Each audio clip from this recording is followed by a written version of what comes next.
Hi, I'm Ned Ryan. I'm a dermatologist at Bryn Mawr Skin and Cancer, and today I'd like to talk to you about psoriasis. Psoriasis is very common, affecting approximately 1% of the population in the United States. It is much more common in adults, although we certainly see cases in children.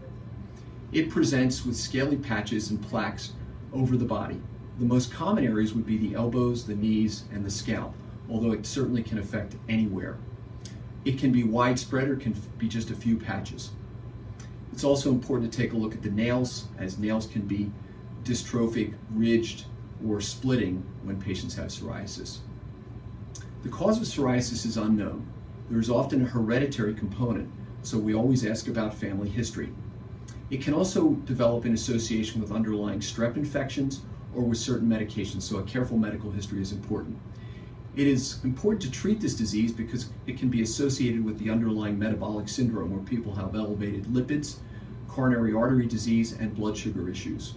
So we do want to make sure that we try to treat psoriasis, especially the more body surface area that is involved.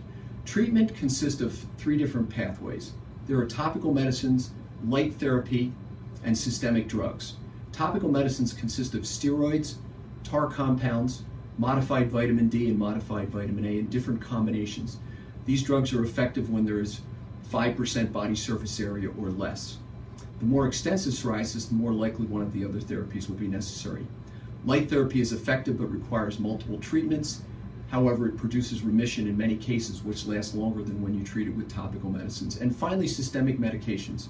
In today's world, biologic therapies, which are advertised heavily in the media, are available, and these are generally injectable medicines, although there is one oral medication. These are very effective but require ongoing use. When you start a biologic medicine, you have to take it essentially forever, or the psoriasis will have a tendency to come back. There are side effects with these medications, including increased risk of infection, so we do monitor patients carefully.